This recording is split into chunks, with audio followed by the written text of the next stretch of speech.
Hello and welcome back to the channel. My name is Michael and today we are of course continuing on with my trilogy reviews. This time I'm going to do a re-review of Empire Strikes Back. And the main reason why I decided to do this re-review, even though I've only just reviewed it back in March for my 200 subscribers special, I rushed that video. I rushed it and I didn't go into enough detail to satisfy people as to why I don't like this movie. And I'm changing my stance on my phrasing of this because that video is titled Why I Hate Star Wars Episode 5, and in that I even rewatched that video before doing this review.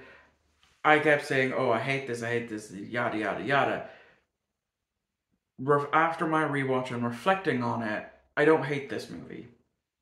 I just don't like it. It's not for me. And I hope that in this video, I can give a good enough explanation as to why I don't like Empire Strikes Back and why I don't think that it's the best Star Wars movie ever made. So, here goes. I'm going to break it up into 3 different sections. The Hoth battle, spending time with Han, Leia, Chewie, and C-3PO, and Luke Skywalker. So, let's start at the beginning with the battle for Hoth, because that takes up the first 40 minutes or so of this movie. And in my original review, I said that I thought it was okay, it's not that great, blah, blah, blah, blah, blah. I changed my mind on that. You know, I do like the Hoth battle. Certain parts of the Hoth battle, to be precise. The early stages of, Luke going out, getting attacked by a Wampa, him using the Force properly for the first time, where he grabs the lightsaber from the ground in order to free himself. Han being the best older brother that he can be, going out and looking for him. And that's one thing that I do love about the beginning part to this movie, is that it shows how much Han cares for Luke and how much Han is a really big older brother to Luke, because as we know, Luke doesn't have a brother. We know he has Leia as a sister, but at this point in time when this movie came out, we didn't know that they were brother and sister until the next movie. And yeah, so as I said, I love the fact that even though that there's no, that the speeders aren't ready for him to go out and look for Luke because he hasn't reported back in yet, he still goes out of his way to find him. He gets onto a Tauntaun and he books it out in search for Luke. And that's why I say he's a really good big brother, because he's definitely looking out for Luke. Because, Luke doesn't have that many experiences in life. He grew up on a moisture farm, very isolated. He had, of course, friends, but not many. And as I said, he had no other person to look up to, and he does with Han. And that's what I love about their relationship throughout the entire original trilogy, is that brotherly bond that binds the two together. And then, of course, Han finds him after Ben tells him, comes back as a Force ghost, tells him to go to Dagobah to be trained by Yoda. And, in the morning they're both found, they're brought back. And again, a lovely scene between Han and Luke as brothers, Han leading in saying, "That's 2 you owe me now, Junior." And, all that stuff. Really, really liked it. As well, seeing the Rebels versus the AT-ATs and the AT-STs, or AT-ATs, or whatever the hell you want to call them. That visually looks good. I really enjoyed that battle. Where I start to not like it, and this is where I start to not like this movie, is the relationship between Han and Leia. Just the two of them bickering constantly. just doesn't gel well with me. That's the reason why I don't like it. It just, to me, I just don't, it doesn't gel well with me. It's something that I just do not like to see. Um, I get it, they have feelings for each other, but neither one of them wants to admit it. But still, it just irritates me. They're constantly bickering back and forth when they're trying to escape from Hoth, to when they are going through the meteor storm, to them being on the planet that inside the giant space worm. Um, that stuff just does not gel well with me, and that's one of the biggest detractors for this movie for me, is their constant bickering. Um, Now, I know a lot of people do like that, and a lot of people do like the Han and Leia relationship, but I like it in episode 6, when it's not as bad as this movie. This movie is there to set that up, but I just don't like it. I just don't like it. So, yeah, the whole scene where they're staying on the asteroid inside the worm is okay. After this rewatch, it's okay. I don't mind it as much as when the 3 other times that I've seen this movie. And yeah, I just thought it was okay. Then of course, afterwards when they get to Cloud City, again, I just don't like it. There's not really much more that I can say. It's just it does not interest me whatsoever. Yeah, it's nice to learn more about Han and with his relationship with Lando, and the fact that the Millennium Falcon used to be Lando's, but then of course Lando has to betray Han and the others in order to set the trap for Luke to come, for Vader to fight Luke, because in between this movie and A New Hope, Vader catches wind of him being called Luke Skywalker, because there is a canon comic where they met each other. They did fight in that comic, and as far as I'm aware, it's still canon.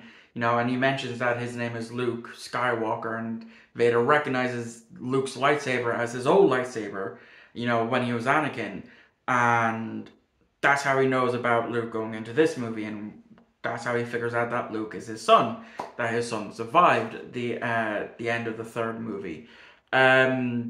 But yeah, just the whole Lando betraying him, Han being put into carbonite, and Boba Fett. I'll get to Boba Fett. If you see my original video on why I hated Star Wars Episode 5, you know that I do not like Boba Fett. And I get why people latched onto him when this movie came out, because there's a big mystery behind him. I think after this movie he appeared in a couple of comics, and he seemed like a badass in those comics, and maybe a cartoon. I'm not 100% sure if there was a cartoon that he appeared in the 80s. But for me, going from someone who only knew him from the very few scenes in this movie and his death in the next movie, I did not like him. I actually prefer his father, Jango Fett, because at least, Jango Fett, well, to be fair, both of them, father and son, went out like a bitch, and I have to put that in air quotes, because we do know that he survives, because he appears in The Mandalorian, and he has his own show, The Book of Boba Fett. But yeah, so now let's get on to the Luke portion of things, now that I've covered the Han and Leia and stuff. I would have loved to see more of Luke's training on Dagobah, because it's the vast majority of this movie is essentially focused on Han and Leia and all their shenanigans, whereas seeing Luke go to Dagobah, meeting with Yoda, figuring out that it is Yoda, and then his training going into this cave fighting Darth Vader, and then of course finishing off his training, getting the mental image of Han and Leia being in trouble, having to go save them. That all felt too quick. I would have loved to have seen more of the training on Dagobah. What we seen wasn't enough for me. I still liked it, don't get me wrong. The Yoda puppet though, not too much. The more I think about the Yoda puppet, it's not the best. I kind of prefer the CG Yoda that we see in episode 2 and episode 3. It doesn't look the best here, I'm not gonna lie. But I would have loved to see more of that, and I would have loved to see more of Luke actually in this movie, because he's not really in it that much when you think about it. The scenes that he does show up in, they're over just as quickly, because it's focusing more on Han and Leia, escape from the Empire, yada yada yada. We've been over that. The fight between Vader and Luke, to me, is one of the only redeeming qualities of this movie. Outside of the lack of seeing his training, the lack of the time the difference. We don't know how long he's been there, but we do know it's quick enough for him to get to Cloud City, to be there as Han is being encased in carbonite and being told it's a trap, and having all that stuff play out. Appears Dagobah and the Cloud City is pretty close if they're able to do it in just a couple of hours. But yeah, the fight between Darth and Luke is really good, because Darth is holding back. He really is holding back. We've seen what he can do. He's really holding back. And, of course, we get the reveal. He's his father. A wallop goes the hand. And instead of joining him, Luke jumps, and then he gets rescued. And then the movie ends. So I can definitely say that my opinions for Empire has changed in between watching this movie early on this year for this review. I don't mind it as much, but it's one that I think after I'm done this trilogy of reviews, I don't think I'm going to return to it at all. I think I'm now officially wiping my hands with Empire. Just because I don't like it. Plain and simple, I just don't like it. And I hope this video has been able to explain why I don't like it. So there are some redeeming qualities, Battle of Hoth, the beginning part of the Battle of Hoth, and the battle between Vader and Luke, but it's the stuff that's in between that's taking up the brunt of the runtime. It doesn't really interest me whatsoever. I would have loved if they had focused more on Luke's training, given him more screen time than he actually has in the entire movie. The whole series is supposed to be about him, but I get that this is a darker movie and all that, and it is true. Whereas the first one, the day is saved, hooray! They blew up the Death Star. But this one gets a lot darker, where even in the opening crawl text, we know that the Imperials, despite losing the Death Star, are really hammering at the rebellion to the point where they find them pretty easily on Hoth, just before they can even finish setting up the defenses. And then even at the end of the day, there is no victor. Han is captured and taken back to Jabba's palace. Luke lost his hand and his lightsaber. I know in the next movie he builds his own one, but it ends on such a downer note. But the best way I would say, looking at the original trilogy, the beginning part is really good.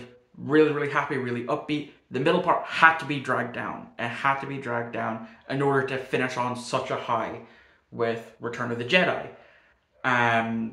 So yeah, that's going to wrap up my review. It's almost as long as the original Empire review that I posted back in March. So I hope I've managed to redeem myself. You know, I've taken the time to actually sit down and say why I don't like it, and not just constantly saying, oh, this is boring, I hate this, yada, yada, yada. That video was my mistake. I rushed it, I should have taken my time, and I do apologize that it's taken me until, you know, August to fix that. And I hope I did. I really do hope that I did. Thank you all for watching. I hope you enjoyed. I'll see you all on Friday for my Return of the Jedi review, which will actually be my 100th review on this channel. That was not planned, by the way. I did not plan for Return of the Jedi to be my 100th review. It just happened. It's just a happy coincidence. Anyway, I've been rambling on now for quite a bit. So thank you all for watching. I hope you enjoyed, and may the Force be with you.